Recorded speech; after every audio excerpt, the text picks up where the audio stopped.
Today we're going to talk about the increasing and decreasing intervals of a function. So in a function you could have an increasing interval, a decreasing interval, or both. An increasing interval is where the section of a function increases for its y values. Okay, it's going to kind of look like it's going uphill if it's increasing. In a decreasing interval, that's going to be the section of the function where the y values decrease. They're going to look kind of like they're going downhill. Now in some graphs, the entire function will increase or the entire function will decrease, and sometimes you'll have a mixture of both. So if we look at this function that we have off to the right here, when we start with a graph, you always read a graph from left to right, kind of like you read a word. So we're going to start at the left side of this function, and we're just going to trace it and kind of look at what happens. As I trace this function, I can see that my pencil is going upwards. The entire time I trace that function, my pencil is going upwards, which means this entire function is increasing. Okay? In order for us to record our increasing interval, what we're going to do is we're going to look at where does the function start and where does it end in terms of increasing. So think back to your domain. Okay?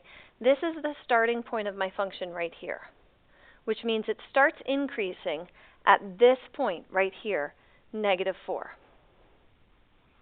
Now if we look at this function, this entire function increases. It's increasing the entire way, and what do you notice about this? Hopefully you see that it's an arrow on the end, which means it never stops increasing. It's going to continue on, increasing forever, all the way up to positive infinity. Okay?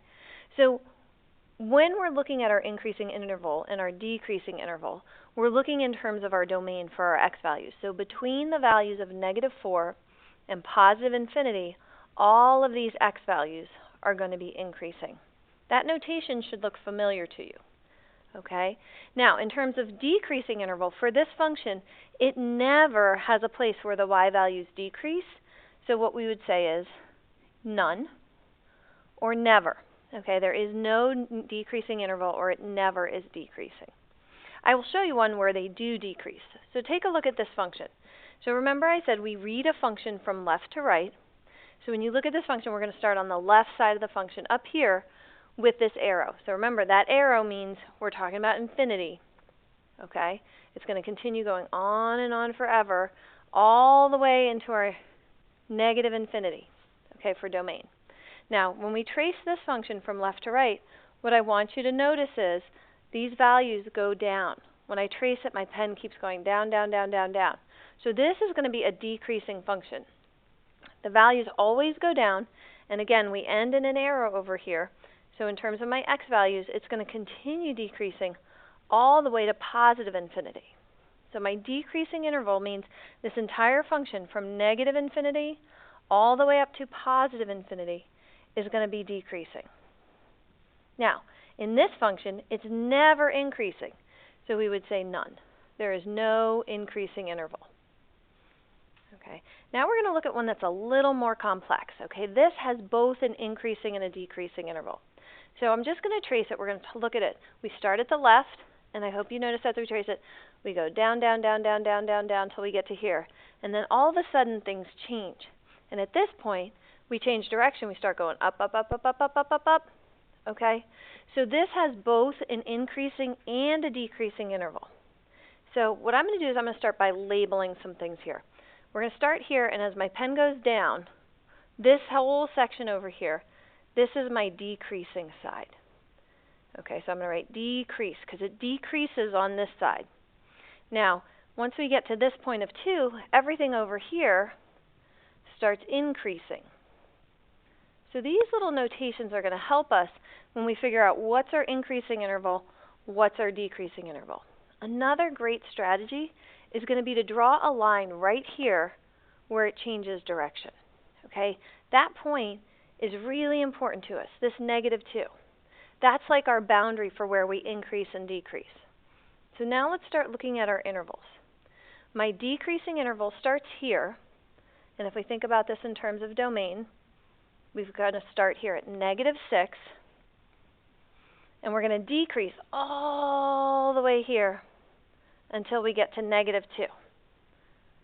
So every x value that's in between negative 6 and negative 2 is decreasing. Okay, I'm going to clean up our graph a little bit here. I got a lot going on. Okay, this whole section here is decreasing. Now, we're going to look at where we start increasing. This is the start of my increasing section. It starts increasing at negative 2. And it's going to increase all the way up here till this point, which is here at 4. So my lowest part where it starts increasing is negative 2. The highest part where it's increasing, it stops here at 4. And we're talking about every x value in between. Okay? We got one more situation to look at. That is our parabola. Okay? Again, this parabola, let's start thinking about it just in terms of tracing. I'm going to start here on my left. It's going to go up, up, up, up, up, up, up, up, up, till right here. And then all of a sudden, it changes directions, down, down, down, down, down, down, down. So that point right here in the middle, this, oops, let me pick a color. This right here is where we switch from increasing to decreasing. So on this side, again, if we start here and go up, this side is my increasing side. The other side over here, this is where we decrease because we are at the top of our function and we start going down. So this is where we decrease. Now, this value right here at the top, negative 2. This is where x is negative 2. So what we want to think about is it's increasing right here from negative 5 to negative 2. Negative 5 to negative 2, that's where my x values increase. Now looking over here, at negative 2 we start going down, and we go down all the way till we get here. So from negative 2 to positive 1, we're decreasing. Okay? And that's how we do increasing and decreasing intervals.